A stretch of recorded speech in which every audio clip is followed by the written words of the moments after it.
ಭಾರತ ಭೌಗೋಳಿಕ ಸ್ಥಾನ ಹಾಗೂ ಪ್ರಾಕೃತಿಕ ಲಕ್ಷಣಗಳು ಅಂದ್ರೆ ಇದು ಭೂಗೋಳಶಾಸ್ತ್ರದ ಮೊದಲ ಪಾಠ ಇತ್ತು. ಈ ಪಾಠದ ಅಭ್ಯಾಸ ಪ್ರಶ್ನೋತ್ತರಗಳನ್ನ ನೋಡೋಣ. ಇದಕ್ಕಿಂತ ಮೊದಲಿನ ಪಾಠಗಳ ವಿಡಿಯೋ ನೋಡದೇ ಇದ್ರೆ ಈ ವಿಡಿಯೋದ ಡಿಸ್ಕ್ರಿಪ್ಷನ್ ಬಾಕ್ಸ್ ನಲ್ಲಿ SSLC ಸಮಾಜ ವಿಜ್ಞಾನ ಪ್ರಶ್ನೋತ್ತರ ರಿವೈಸ್ಡ್ 22 ಅಂತ ಇದೆ, ವಿಜ್ಞಾನ ಇದೆ, ಹಿಂದಿ ಇದೆ. ಈ ವಿಷಯಗಳ ನೋಟ್ಸ್, ಕ್ವಶನ್ ಆನ್ಸರ್ಸ್ ವಿಡಿಯೋಗಳು ತುಂಬಾ ಚೆನ್ನಾಗಿದ್ದಾವೆ.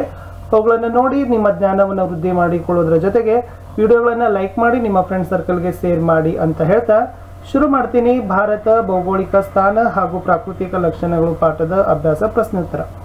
ಅಭ್ಯಾಸಗಳು: ಪ್ರಶ್ನೆ 1, ಬಿಟ್ಟ ಸ್ಥಳಗಳನ್ನು ಸೂಕ್ತವಾದ ಪದಗಳಿಂದ ಭರ್ತಿ ಮಾಡಿ. ಪ್ರಶ್ನೆ 1 ಇತ್ತು, ಇಂಡಿಯಾ ಎಂಬ ಹೆಸರು ಡ್ಯಾಶ್ ನದಿಯಿಂದ ಬಳಕೆಗೆ ಬಂದಿದೆ. ಸಿಂಧು ಅಂತಕ್ಕಂಥದ್ದು ಸರಿಯಾದ ಉತ್ತರ. ಭಾರತವು ಒಟ್ಟು ಡ್ಯಾಶ್ ಚದರ ಕಿಲೋಮೀಟರ್ಗಳಷ್ಟು ವಿಸ್ತಾರವಾಗಿದೆ. 32,87,263 ಚದರ ಕಿಲೋಮೀಟರ್ ಭಾರತ ಹೊಂದಿರತಕ್ಕಂಥ ಒಟ್ಟು ವಿಸ್ತೀರ್ಣ. ಪ್ರಶ್ನೆ 3, ಭಾರತದ ಮಧ್ಯಭಾಗದಲ್ಲಿ ಡ್ಯಾಶ್ ಉತ್ತರ ಅಕ್ಷಾಂಶ ಹಾಯ್ದು ಹೋಗುತ್ತದೆ. ಅದನ್ನು 23 ಅಂತ ಕರೀತಾರೆ. ಅದಕ್ಕೆ ಇರ್ತಕ್ಕಂಥ ಇನ್ನೊಂದು ಹೆಸರು ಕರ್ಕಾಟಕ ಸಂಕ್ರಾಂತಿ ವೃತ್ತ. ಇದು ಭಾರತದ ಮಧ್ಯಭಾಗದಲ್ಲಿ ಹಾದು ಹೋಗಿದೆ. ಪ್ರಶ್ನೆ 4, ಭಾರತದ ದಕ್ಷಿಣ ತುದಿಯಲ್ಲಿರುವ ದೇಶ ಕೇಳಿದ್ದಾರೆ. ಸೊ ಭಾರತದ ದಕ್ಷಿಣ ತುದಿಯಲ್ಲಿರ್ತಕ್ಕಂಥ ದೇಶ ಶ್ರೀಲಂಕಾ. ಪ್ರಶ್ನೆ 5 ಇತ್ತು, ಭಾರತವು ಹೊಂದಿರುವ ಉದ್ದವಾದ ಕರಾವಳಿಯು ಡ್ಯಾಶ್ ಕಿಲೋಮೀಟರ್ಗಳಷ್ಟು ಆಗಿದೆ. ಅದು 6,100 ಕಿಲೋಮೀಟರ್ ಭಾರತ ಹೊಂದಿರತಕ್ಕಂಥ ಕರಾವಳಿಯ ಉದ್ದ ಇದೆ. ಪ್ರಶ್ನೆ 6, ಭಾರತದ ಭೂಸ್ವರೂಪವನ್ನು ಡ್ಯಾಶ್ ಪ್ರಧಾನ ವಿಭಾಗಗಳಾಗಿ ವಿಂಗಡಿಸಲಾಗಿದೆ. ಸೊ ಒಟ್ಟು 4 ಪ್ರಧಾನ ವಿಭಾಗಗಳಲ್ಲಿ ಭಾರತದ ಭೂಸ್ವರೂಪವನ್ನು ಏನು ಮಾಡಿದ್ದಾರೆ, ವಿಂಗಡಣೆಯನ್ನು ಮಾಡಿದ್ದಾರೆ. 7, ಮಹಾ ಹಿಮಾಲಯವನ್ನು ಡ್ಯಾಶ್ ಎಂದು ಕರೆಯುವರು. ಈ ಮಹಾ ಹಿಮಾಲಯ ಇದೆಲ್ಲ, ಇದಕ್ಕೆ ಇರ್ತಕ್ಕಂಥ ಇನ್ನೊಂದು ಹೆಸರು ಹಿಮಾದ್ರಿ ಅಂತ ಹೇಳ್ತಾರೆ.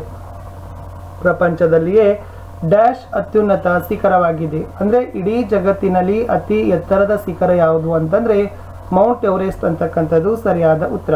ಪ್ರಶ್ನೆ 9, ಉತ್ತರ ಭಾರತದ ಮೈದಾನವು ಡ್ಯಾಶ್ ಮಣ್ಣಿನಿಂದ ನಿರ್ಮಾಣವಾಗಿದೆ.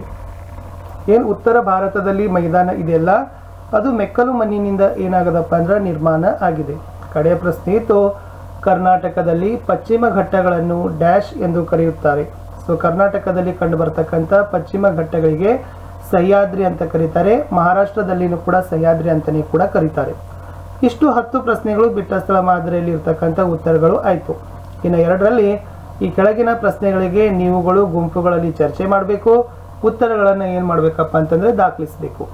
ಮೊದಲ ಪ್ರಶ್ನೆ ಇತ್ತು, ಭಾರತವು ಏಷ್ಯಾ ಖಂಡದ ಯಾವ ಭಾಗದಲ್ಲಿದೆ?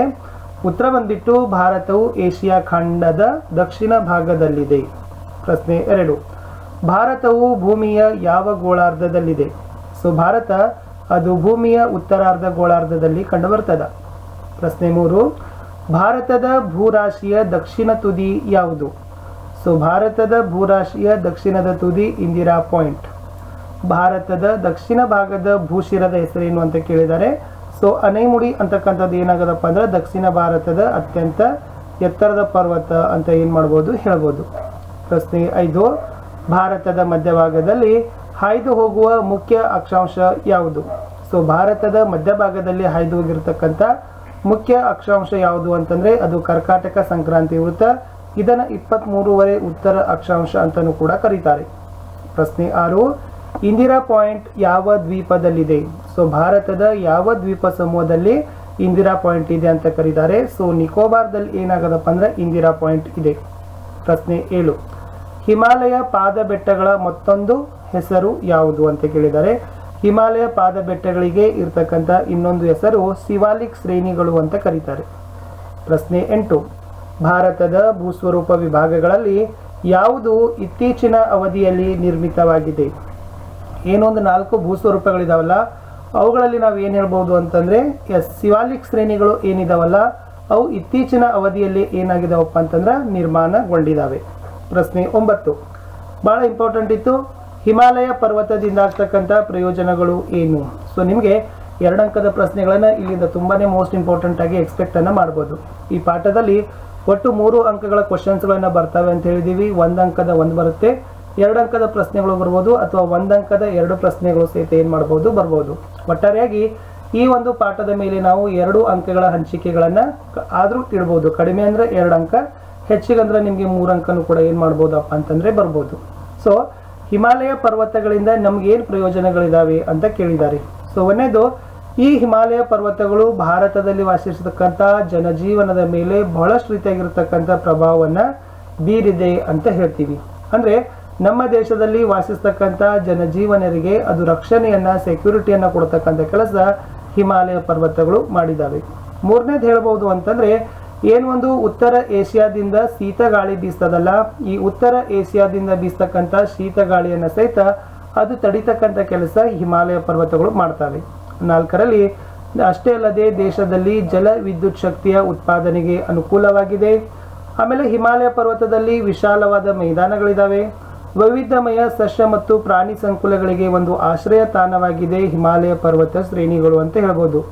ಅಷ್ಟೇ ಅಲ್ಲದೆ ಹಿಮಾಲಯ ಪರ್ವತಗಳಲ್ಲಿ ಅಪಾರ ಪ್ರಮಾಣದ ಖನಿಜ ಸಂಪನ್ಮೂಲಗಳಿದಾವೆ.